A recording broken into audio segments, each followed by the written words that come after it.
Nasha, where do I begin?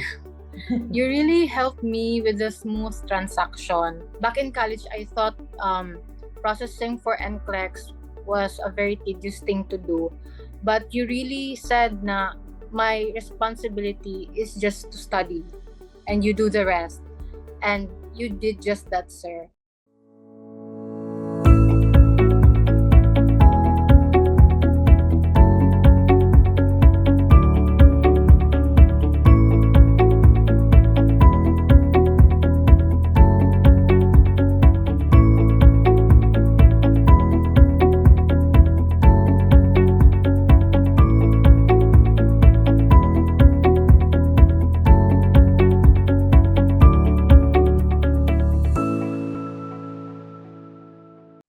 Good morning, good afternoon, good evening, nurses. My name is Chris from Nasha Business Consultancy Services, and with me is Nurse Lovely Queen Besa, Morta, RN, USRN from Davao City.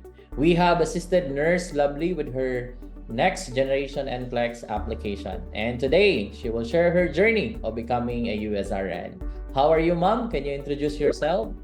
Hi everyone, my name is Lovely Morta and I'm a nurse in the Philippines and also a nurse in New York. Wow. Well, congratulations for passing the NCLEX, ma'am. And first, ma'am, we would like to know the reason and what motivates you to take the NCLEX and become a registered nurse in the USA. My reason is my family and also for the greener pasture as well. That's really, really nice. An excellent reason, ma'am, why we wanted to become a registered nurse in the US. Of course, para sa family natin. When it comes to your review, ma'am, and exam preparation, can you tell us details?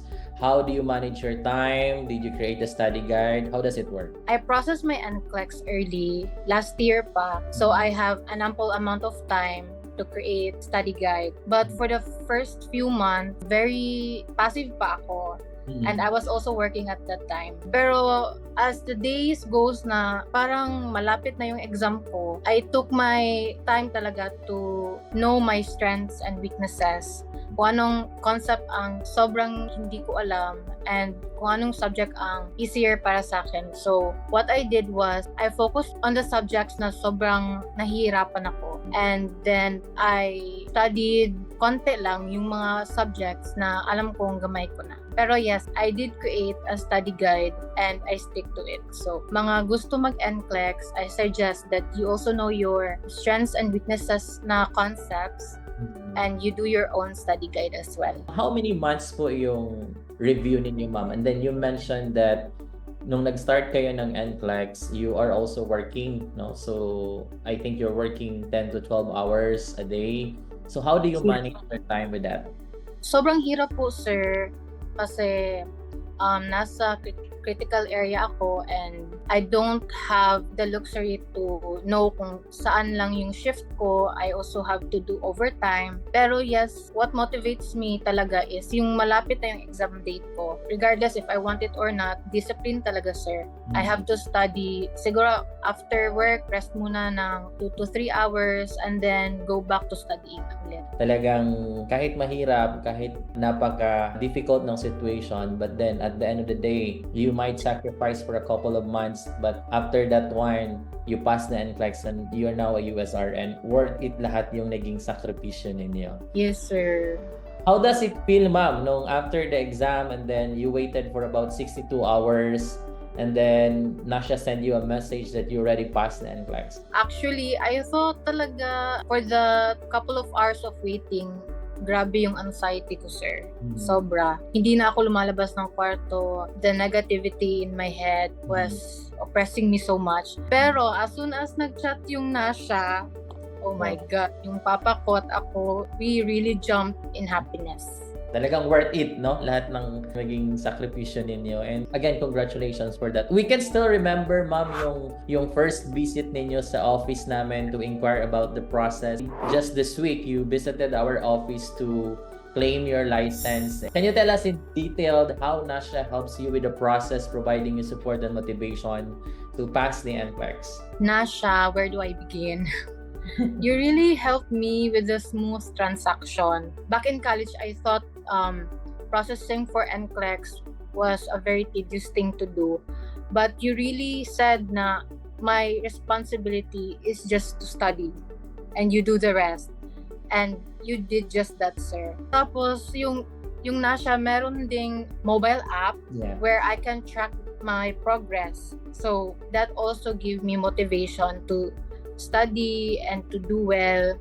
Kasi you did your part, I also want to do mine and I don't want to disappoint. And also, the Nasha staff, they are very welcoming. Every time na pumupunta ako ng office, they really want to know me, ask for updates, if anong plans ko for the future. And they also have coaches who help me found my ground kasi ang dami ko pang anxiety, and the coaches in Nasha was really sympathetic.